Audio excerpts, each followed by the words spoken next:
let's talk about the single coolest aspect of 40k, at least to me, the Dreadnoughts. Giant walking tanks that also function as life support for the poor Space Marine trapped inside them, while also slowly driving their occupant mad with pain and suffering. These things are just peak grimdark as far as I'm concerned. So let's have a chat about them, shall we?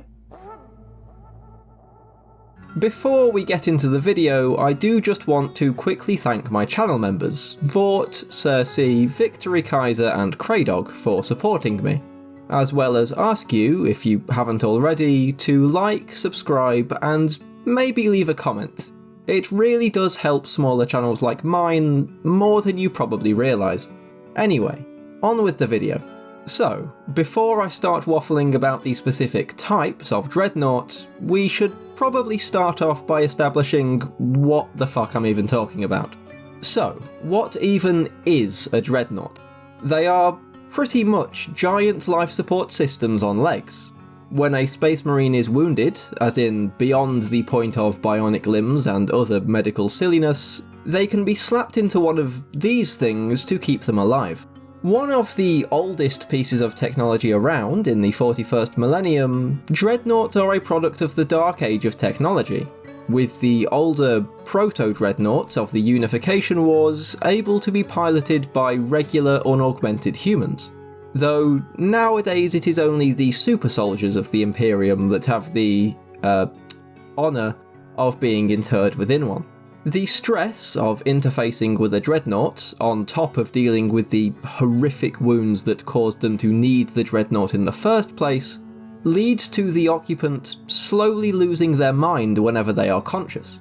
In an effort to remedy this, Dreadnoughts are kept in stasis vaults until they are awakened, called forth in a chapter's time of need to provide advice, experience, or the obvious big fucking gun. Now we all have a general idea of what the coffins on legs actually are, let's get into all the different variants and sub-variants that are floating around the galaxy. And I think there is no better place to start than the Castraferrum. Lovingly referred to among the fandom as the Boxnaught, the Castraferrum was the most commonly used Dreadnought chassis amongst the first Astartes chapters. These iron forts are shorter than almost every other pattern of Dreadnought, and were originally created as a way to bring the firepower of a Dreadnought to boarding actions and tunnel fights, hence them being so adorably square. As with many things from the firstborn era of Space Marine models, the Castraferrum can be equipped with an incredibly high variety of weapons, both ranged and close combat. These include the obvious 40k melee weapons, usually either power fists or claws, with storm bolters or heavy flamers tacked on, or las cannons, autocannons, heavy bolters, multi-melters, plasma cannons or assault cannons. There are a number of different variants based on the Contemptor frame, such as the Hellfire Dreadnought, the Ironclad or Siege Dreadnought, and the Venerable Dreadnought, along with some faction-specific variants, like the Furioso, Death Company, and Librarian Dreadnoughts used by the best chapter of Space Marines, the Grey Knight Dreadnought used by the Grey Knights, the Wolfen Dreadnought used by the Good Boy chapter, and the Mortis Dreadnought used by the Dark Angels. But these are all pretty much just different weapon loadouts tacked onto the same frame. Except the Grey Knight and Librarian Dreads, who are still the same thing, but with a Psyker strapped in instead of a random normal Marine. So I won't go through each of them in any detail here. Just as the Castraferrum was the most common variant amongst the Firstborn, the Redemptor pattern is the most common Dreadnought chassis amongst the newer Primaris Marines. Absolutely massive compared to the Castraferrum, Redemptor Dreads are also faster and more dexterous than the older patterns. The trade-off for this amount of power is that the pilot, as it were, is viewed as little more than another part to be replaced as necessary, and they need to be replaced far quicker than any other pattern of Dreadnought, as they are burned out by the intensity of their link with the machine. The base Redemptor chassis is often equipped with both a ranged weapon, either a heavy Gatling cannon or macroplasma incinerator, and a melee weapon, usually a power fist with heavy flamer or Gatling cannon duct taped to the side. However, there are fully ranged or fully melee focused variants available as well. The Ballistus, being the ranged focus variant, is equipped with a missile launcher and las cannon. No options here, it's a push-fit kit, so you get what you're given.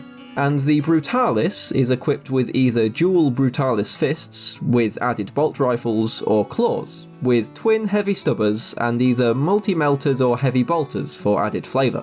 The Invicta warsuit is also technically based on the Redemptor chassis, but it is piloted by a perfectly healthy Space Marine, who has not yet been reduced to a bag of organs floating in amniotic fluid, so therefore it does not fit into the scope of this video. I do like them though. The wiki page for the Redemptor Dread also includes this absolute beauty of a model. Sticking with the theme of big boys, the Contemptor pattern Dreadnought was developed shortly before the onset of the Horus Heresy. It offered enhanced speed and strength compared to the older Castraferrum pattern, and was equipped with defensive energy field systems, the same technology that would later be implemented into the storm shields used by Space Marine Terminators. Just as with the Redemptor, these advantages came with a price, though as this was during a slightly more humane time of the Imperium, this price was simply more frequent maintenance, rather than reducing its pilot to a sack of blackened organs. Oh, and their arc reactors also had a habit of undergoing catastrophic meltdowns from time to time. Minor issues, you understand. Despite once being the standard pattern of Dreadnought amongst the Great Crusade era legions, the ability to create new Contemptors is now beyond the Adeptus Mechanicus of M42, as they shared systems with the now near-mythical battle automata of the Legio Cybernetica. As a result, those few that still remain in service are revered as relics, embellished with scripture, honour scrolls and other decorations to commemorate the heroism and valour of the ancient enshrined within. The base pattern of the Contemptor Dreadnought is equipped with a twin-linked heavy bolter, a close combat weapon with built-in storm bolter, smoke launchers and a carapace-mounted Havoc launcher. It can, however, replace this standard equipment with a variety of weapons, including, but not limited to, rotor cannons, multi-melters, heavy flamers, autocannons, plasma cannons, heavy conversion beamers or las cannons. As a result of this flexibility, there are a number of variants based on the prime Contemptor pattern, including those utilised only by the Custodian Guard. At the outbreak of the Horus Heresy, the most common of these was the Contemptor Achilles pattern, equipped with a Dread Spear, which was essentially an upscaled version of the base Custodes Guardian Spear, along with a Corway Las Pulsar. It was also equipped with 2 wrist-mounted Stormbolters, Incinerators or Adrathic Destructors. The far cooler variant of Custodian Dreadnought is the Contemptor Galatus, each of which wields a huge Galatus warblade with inbuilt twin-linked Infernus Incinerators, alongside a vastly enlarged version of the Custodes Praesidium shield, which allows the Contemptor Galatus to act as an unbreakable anchor for a Custodes battle line. My personal favourite pattern of Dreadnought, the Deredeo, shares many core components and systems, along with the general silhouette, of the aforementioned Contemptor pattern, though where the Contemptor, and indeed almost all of the other Dreadnought patterns, are designed to function as a general assault unit, the Deredeo is intended solely as a heavy weapons platform. Originally deployed in limited numbers to each of the legions, the Deredeo was treated as a specialist unit, as it proved highly resource intensive to both produce and maintain, though its sheer lethality and killing power ensured that it was still in high demand by both traitor and loyalist alike during the heresy. This killing power came from the fact that a Deredeo could be equipped with a lot of just ridiculously powerful weapons. including the Anvilus autocannon battery, Hellfire plasma cannonade, Arachnus heavy lascannon battery, Volkite falconet, and the carapace-mounted Aiolos missile launcher, along with heavy flamers or heavy bolters, and Boreas air defense missiles. The Deredeo also featured an advanced Auspex targeting system, along with the atomantic shielding that it shared with the Contemptors. The Leviathan pattern Siege Dreadnought was developed in secret on Terra, without the knowledge of the Mechanicum, which they were very unhappy about, as you can imagine, incorporated hybridized technologies that dated back to the Dark Age of technology, and took almost as many resources to build as a knight. As such, they were made available to the Astartes legions only in very limited quantities, and the First Legion alone were able to field them in anything approaching great numbers. Because of this, those few that survived into the modern day of the setting are ancient and terrible relics, with the tormented and ravaged minds interred within driven to the edge of madness by dreams of the heresy, which haunt the very machines themselves. Except for Karab Kuln, the chapter master of the Red Scorpions, who was interred within a Leviathan-class dread during the Indomitus Crusade, which makes him, at least to my knowledge, the only chapter master dreadnought that we know of, in M42 at the very least.